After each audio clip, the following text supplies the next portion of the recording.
And ఆహ్, జనరల్‌గా స్కిన్‌కి సంబంధించి ఇంకా అలర్జీస్, స్కిన్ డిసీజెస్ ఏముంటాయి? ఎక్కువగా ఏంటి అంటే, ఇప్పుడు సపోజ్ రెయినీ సీజన్ తీసుకున్నారనుకోండి, హ్మ్. ఫంగల్ ఇన్ఫెక్షన్స్ చాలా ఎక్కువగా వస్తాయి. ఓకే. ఫంగల్ ఇన్ఫెక్షన్స్ అంటే తామర ఇలా అంటారు గదా! హ్మ్. సో, టీనియా ఇన్ఫెక్షన్స్ అంటారు.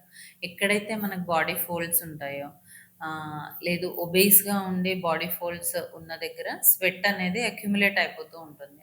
వర్షంలో తడిచారనుకోండి, హ్మ్. ఎక్కువ సేపు తడి అక్కడ ఆగిపోతూ ఉంటుంది. లైక్ అండర్ ఆర్మ్స్ కానీ, బిలో ద బ్రెస్ట్ కానీ, గ్రాయిన్స్‌లో కానీ. సో, అక్కడ ఫంగస్ గ్రో అయ్యే ఛాన్స్ ఉంటుంది. హ్మ్. కంటేజియస్ కూడా ఒకళ్ళ నుంచి ఒకళ్ళకి వస్తూ హ్మ్. ఉంటుంది కాబట్టి, వాళ్ళకొస్తే ఫ్యామిలీ మెంబర్స్ అందరికి స్ప్రెడ్ అయ్యే ఛాన్స్ ఉంటుంది.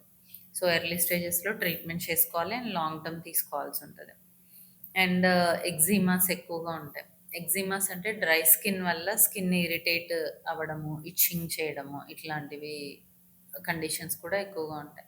అండ్ ఎటోపిక్ డర్మటైటిస్ పిల్లల్లో గాని, పెద్దల్లో గాని డ్రై స్కిన్ కండిషన్స్ ఉంటాయి గదా! హ్మ్. సీజన్ చేంజ్ అవ్వగానే వాళ్ళకి దురదలనేవి స్టార్ట్ అవుతాయి. ఓకే. సో, అప్పుడు స్కిన్ ఎక్స్‌ట్రీమ్ డ్రై అయిపోవడం, పొట్టులాగా అయిపోవడము, చాలా ఇచ్చింగ్ చేయడము ఇట్లాంటి కండిషన్స్ కూడా వస్తాయి.